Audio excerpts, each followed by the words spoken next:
Assalamualaikum warahmatullahi wabarakatuh. Saya Elsa Berlina Indraswari dengan NIM 220903102029. Di sini saya akan mempresentasikan tentang analisis dari Dieng Platio. Sebelumnya saya akan menjelaskan tentang intro dari Dieng Platio, kemudian analisisnya. Yang pertama, wisata Dieng Platio terletak di Bakalbuntu, Batur, Banjarnegara, Jawa Tengah. Wisatawan dapat mengakses objek wisata ini dengan mudah, baik menggunakan kendaraan pribadi ataupun menggunakan layanan OpenTrip Dieng. Kata Dieng sendiri itu berasal dari dua kata kawi, yaitu di dan hiang. Kata di ini bisa bermakna sebagai wilayah dengan banyak pegunungan, sedangkan kata hiang itu berarti dewa. Bila digabungkan, kurang lebih artinya itu beberapa gunung yang menjadi tempat tinggal para dewa. Kemudian kita masuk ke analisis.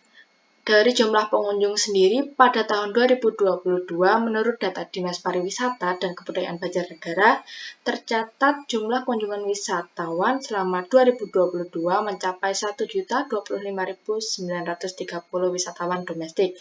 Ini merupakan rekor bagi Dieng Platio sendiri. Kemudian jenis kelamin dan umur. Wisatawan yang mengunjungi Dieng Platio itu tidak terpaut oleh jenis kelamin dan usia. Baik perempuan dan laki-laki, tua maupun muda dapat mengunjungi Dieng Platio karena aksesnya itu mudah. Selain itu, lingkungan yang masih asri juga menjadi salah satu alasan mengapa semua kalangan umur bersedia untuk berkunjung ke kawasan Dieng Platio. Motivasi berwisata.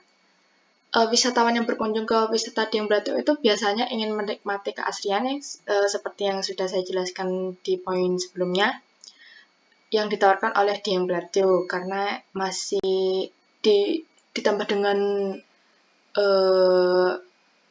suasananya yang dingin dan udaranya yang masih segar, jadi itu bisa masuk ke salah satu alasan dan motivasi untuk wisatawan berkunjung. Ada juga yang ingin merelakaskan diri bersama keluarga, terus ada juga yang tertarik dengan unsur historisnya karena Dieng Platio itu dekat dengan Candi Arjuna juga. Lalu kita masuk ke budaya dan kebiasaan.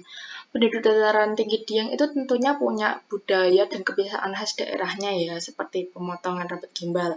Tapi selain itu, warga Dieng juga punya tradisi lain, seperti tradisi minum tehnya itu unik. Warga Dieng itu kalau minum teh ulung sama gula Jawa. Gula Jawa itu dikunyah dulu, baru teh ulungnya itu diminum.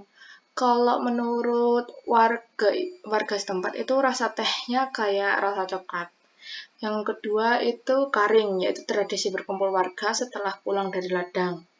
Dengan udara yang dingin, warga yang berkumpul memakai penutup kepala atau sarung sebagai penghalau dingin. Yang ketiga itu fenomena pipi merah. Jadi kan fenomena pipi merah ini adalah tanda khas dari penduduk Dieng karena rendahnya kadar oksigen sehingga pembuluh darah manusia melebar untuk menangkap oksigen sehingga kulitnya itu kayak warnanya merah, apalagi bagian pipi gitu. Jadi itulah penyebabnya fenomena pipi merah. Yang keempat ada tradisi ngomongi, yaitu tradisi perayaan ulang tahun bagi anak. Uniknya dari tradisi ngomongi itu perayaan ulang tahunnya dirayakan di depan pintu rumah dengan sajian masakan yang sederhana gitu. Yang kemudian setelah makan-makan itu melaksanakan doa untuk anak yang berulang tahun. Yang kelima ada mongen, di mana kondisi fisik kaki menghitam karena dekat perapian. Karena cuaca yang amat dingin, warga Dieng kan biasanya kumpul-kumpul juga dan menghangatkan diri di dapur dengan perapian yang menyala. Nah, karena dekat dengan api ini, kaki warga Dieng akan menghitam dengan sendirinya. Nah, inilah yang disebut dengan mongen atau mongen. Nah, itu saja dari saya. Terima kasih atas perhatiannya. Mohon maaf bila ada salah kata. Wassalamualaikum warahmatullahi wabarakatuh.